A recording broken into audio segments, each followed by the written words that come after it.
आज से हम अपने चैनल पे बायोलॉजी पढ़ना स्टार्ट करेंगे, जिसमें हम बायोलॉजी को टॉपिक वाइज कंप्लीट करेंगे। साथ ही साथ टॉपिक वाइज क्वेश्चंस भी लगाएंगे। तो चलिए फिर हम शुरू करते हैं। सबसे पहले हम देखते हैं थोड़ा सा बायोलॉजी का इंट्रोडक्शन, कि बायोलॉजी का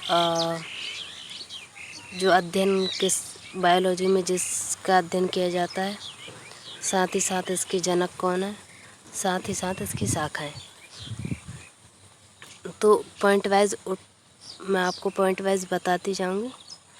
बाकी PDF है जिससे आप लोग पढ़ भी सकते हैं लाइन वाइज। सजीवों का अध्ययन जो है जीव विज्ञान कहलाता है। सजीव मतलब जिनमें भी जीवन है उन सभी का अध्ययन विज्ञान कहलाता है, जीव विज्ञान कहलाता है। और जीव विज्ञान के जनक जो हैं अरस्तु हैं। जीव विज्ञान की 2 शाखाएं हैं, जूलॉजी और बॉटनी। जूलॉजी क्या है? जिसके अंतर्गत जंतुओं का अध्ययन करते हैं, उसको हम जूलॉजी कहते हैं। और जूलॉजी के जनक अरस्तु हैं। ठीक है। अब हम सबसे पहले बायोलॉजी में पढ़ते हैं सेल। सेल क्या होती है? जो हमारे बॉडी पार्ट की सबसे छोटी इकाई सेल कहलाती है। सबसे पहले देखेंगे हम सेल का अध्ययन साइटोलॉजी कहलाता है। अब कोशिका की खोज जो कि 1665 में रॉबर्ट हुक के द्वारा की गई, किंतु इन्होंने क्या किया? मृत कोशिका की खोज की थी। इन्हें फादर ऑफ साइटोलॉजी भी कहते हैं। क्या कहते हैं इनको? फादर ऑफ साइटोलॉजी कहते हैं इनको। अभी इन्होंने क्या किया है? मृत कोशिका की खोज की है। अगला हम देखेंगे जीवित कोशिका की खोज 1674 में एंटोनी ल्यूवेनहॉक ने किया। इन्हें फादर ऑफ बैक्टीरियोलॉजी कहते हैं। 1881 में जो कोशिका है उसके अंदर न्यूक्लियस होता है, ये किसने बताया? रॉबर्ट ब्राउन ने बताया। रॉबर्ट ब्राउन ने क्या बताया कि जो कोशिका है उसके अंदर, कोशिका जो होती है उसके अंदर न्यूक्लियस होता है। इसके बाद स्लाइड रोसोइन ने कोशिका सिद्धांत दिया। अब कोशिका सिद्धांत में इन्होंने क्या बोला कि शरीर जो है हमारा कोशिकाओं से मिलकर बना हुआ है। कहा कि शरीर कोशिकाओं से बना है, अतः कोशिका शरीर की सबसे छोटी इकाई है। इन्होंने बोला कि हमारा शरीर जो है कोशिकाओं से मिलकर बना हुआ है, और शरीर की सबसे छोटी जो यूनिट या इकाई होती है वो कोशिका कहलाती है। अब हम देखेंगे जो हमारी मृत कोशिका होती है, जो हमारी कोशिका मृत होती है, मृत कोशिका को नेफ्रोसिस कहते हैं। ठीक है। जो कोशिका डेड हो जाती है उसको नेफ्रोसिस कहते हैं। अब देखेंगे सबसे छोटी कोशिका माइक्रोप्लाज्म की होती है। सबसे बड़ी कोशिका शुतुरमुर्ग का जो अंडा होता है उसकी होती है। सबसे छोटी कोशिका तंत्र। अभी यहाँ पे क्या था? सबसे छोटी कोशिका, लेकिन ये पूछ रहा है कि सबसे छोटा कोशिका तंत्र या स्नायु कोशिका की होती है। ठीक है। अब हम देखते हैं जो तंत्रिका केशिका है, कोशिका नहीं, जो तंत्रिका कोशिका है उसमें किसी भी प्रकार का विभाजन नहीं होता। तंत्री मतलब जो ब्रेन वाला स्नायु कोशिका होती है उसमें किसी प्रकार का विभाजन नहीं होता, अतः यह क्षतिग्रस्त कोशिका को ठीक नहीं कर सकता। इसी कारण सर में चोट लगने से शीघ्र ही मृत्यु हो जाती है। मतलब जो हमारी ब्रेन में जो कोशिकाएं होती हैं उनमें किसी भी प्रकार का कोई विभाजन नहीं होता। अब जब कोई विभाजन नहीं होता है तो चोट लगने से, जो भी चोट लगेगी ब्रेन में, तो क्या है, जब वो रिप्रोडक्टिव नहीं होती हैं तो उसकी क्षतिपूर्ति वो नहीं कर सकती हैं। ठीक है। ये कहाँ की बात कर रहे हैं हम? ब्रेन की। ठीक है। इसके बाद देखेंगे हम सबसे तेज़ी से कोशिका विभाजन जो होता है हमारे लिवर में होता है। ठीक है। हमारे बॉडी पार्ट में लीवर एकमात्र ऐसी चीज़ है जो रिप्रोडक्टिव की क्षमता रखता है, उसमें कैपेसिटी होती है कि वो रिप्रोडक्शन कर सके। जैसे हम किसी को लीवर दे देते हैं तो कुछ टाइम बाद वो लीवर जो है पुनः वैसी ही स्थिति में आ जाता है। अब हम देखेंगे कोशिका के अंग। जो कोशिका है उसमें कौन कौन से अंग पाए जाते हैं। सबसे पहले इसमें होता है जीव द्रव्य। इसकी खोज पुरकिंजे ने की। जीव द्रव्य की। इन्होंने बताया कि एक तरल गाढ़ा पदार्थ होता है, लिक्विड होता है, इसे जीवन का आधार कहते हैं। ठीक, सभी जैविक क्रिया इसी द्रव्य के अंदर होती हैं और इसका 80% भाग जल का बना होता है। अब ये जो जीव द्रव्य होता है यह भी 2 प्रकार का होता है, एक कोशिका द्रव्य, एक केंद्रिका द्रव्य। ठीक है, अब देखते हैं हम केशिका द्रव्य जो होता है कोशिका द्रव्य कोशिका को सूखने से बचाता है। ये जो है हमारी कोशिका में द्रव्य जो है नमी बना के रखता है, तो ये कोशिका को सूखने नहीं देता। अब हम देखेंगे कोशिका भित्ति। कोशिका भित्ति जो है सेलुलोज की बनी होती है और यह केवल प्लांट में पाई जाती है। यह पेड़ पौधों को सुरक्षा देती है। ये मानव में नहीं पाई जाती है सेलुलोज, केवल ये प्लांट में पाई जाती है। जीवाणु एक पादप होता है जिसकी कोशिका भित्ति पेप्टिडोग्लाइकॉन की बनी होती है। कवक की कोशिका भित्ति कायरिन की बनी होती है। अब हम देखेंगे कोशिका झिल्ली। ये जंतु तथा पादप दोनों में पाई जाती है। ये जंतु और पादप कोशिका झिल्ली जो है सेल मेम्ब्रेन दोनों में पाई जाती है। कोशिका के अंदर के सभी अवयव इसी झिल्ली के अंदर होते हैं। थोड़ा सा हम इसको जूम कर लेते हैं ताकि थोड़ा सा आप देखें। देखें, कोशिका के अंदर के सभी अवयव इसी झिल्ली के अंदर होते हैं। यह कोशिका के अंदर जाने वाले पदार्थ का नियंत्रण करती है, मतलब कौन सा पदार्थ कोशिका के अंदर जाना है, कौन सा नहीं जाना। ठीक है, ये इसका निर्धारण करती है। यह अर्धपारगम्य होती है, मतलब अर्धपारगम्य मतलब ये अर्धपारगम्य ऐसी होती होगी कि जिससे कुछ जो आवश्यक पदार्थ हैं वो अंदर जा सकते हैं, लेकिन कुछ जो है छन के बाहर रह सकते हैं। जैसे कि हमारी चाय की छन्नी, जिसमें हम चाय को तो छान सकते हैं लेकिन पत्ती जो है ऊपर के ऊपर रह जाती है। सेम ये भी जो है अर्धपारगम्य होती है। अब हम देखेंगे माइटोकॉन्ड्रिया। इसकी खोज किसने की है? अल्टमैन ने की है इसकी खोज। यहाँ ऑक्सीश्वसन होता है। यह क्रेब्स चक्र, यहाँ पे जो है क्रेब्स चक्र चलता है, जिसके फलस्वरूप एटीपी तथा ग्लूकोज बनते हैं हमें, और जिसके कारण हमें ऊर्जा मिलती है। इसी के कारण इसको जो है कोशिका का पावर हाउस या शक्ति ग्रह भी कहते हैं, माइटोकॉन्ड्रिया को। ठीक है, माइटोकॉन्ड्रिया के आंतरिक दीवारों को क्रिस्टी कहते हैं। ठीक, अंतःप्रदब्ध जालिका, यह कोशिका के अंदर से आंतरिक सहायता देती है। ये जो क्या करती है, हमारी जो कोशिका होती है, कोशिका के अंदर से इंटरनली ये जो है हेल्प करती है, कोशिका के अंदर से आंतरिक सहायता देती है, अतः इसे कोशिका का आंतरिक कंकाल कहते हैं। यह 2 प्रकार की होती है, एक स्मूथ ईआर, एक रफ ईआर। स्मूथ यह कार्बोहाइड्रेट तथा वसा की बनी रहती है, इसलिए स्मूथली रहती है, और रफ ईआर मतलब इस पर राइबोसोम होता है, यह प्रोटीन का निर्माण करता है। अब हम पढ़ेंगे राइबोसोम। यह कोशिका के अंदर का सबसे छोटा अंग है। राइबोसोम जो है कोशिका के अंदर का सबसे छोटा अंग है।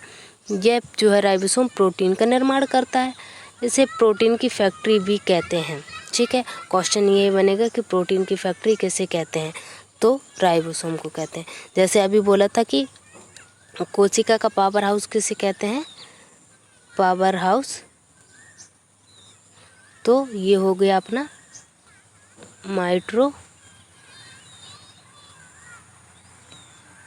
माइटोकॉन्ड्रिया। ठीक है, ये हो गया अपना माइटोकॉन्ड्रिया। अब देखेंगे अपन आगे।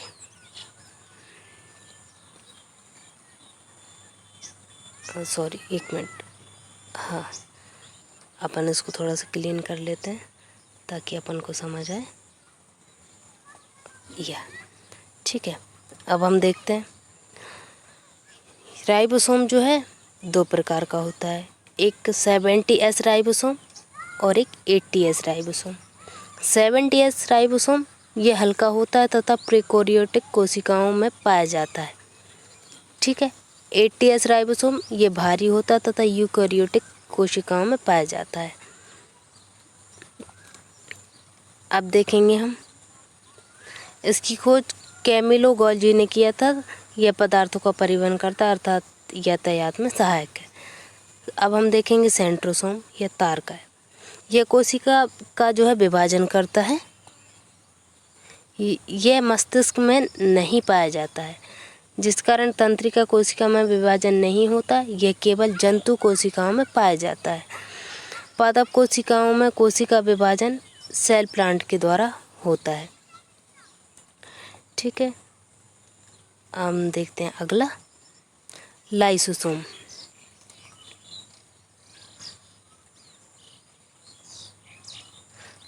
सेंट्रोसोम की खोज किसने? बोबेरे ने की थी। अब देखेंगे हम लाइसोसोम। यह कोशिका के अंदर पाचन का कार्य करता है। जो हमारी सेल है उसके अंदर जो है पाचन का, डाइजेस्टिव का वर्क करता है। इसके अंदर जल अपघटक एंजाइम पाया जाता है। कोशिका के अंदर का कोई अंग यदि काम नहीं करता है तो यह उस अंग को नष्ट कर देता है। अगर कोई भी पार्ट कोशिका का वर्क नहीं करता तो ये जो क्या करता है, उसको नष्ट कर देता है। जब पूरी कोशिका कार्य नहीं करती है तो ये कट जाता है, जिससे पूरी कोशिका नष्ट हो जाती है। अतः इसे आत्महत्या की थैली या एटम बम भी कहते हैं। ठीक है, अगला देखेंगे इसकी खोज जो की है डी डुबे ने इसको खोजा है।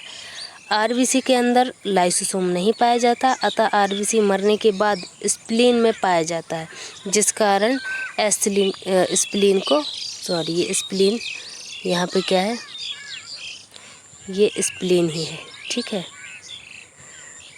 जिसके कारण स्प्लीन को आरबीसी का कब्रगाह कहते हैं। अब हम देखेंगे अगला केंद्रक। केंद्रक की खोज हमने पहले भी पढ़ा था, रॉबर्ट ब्राउन ने किया है।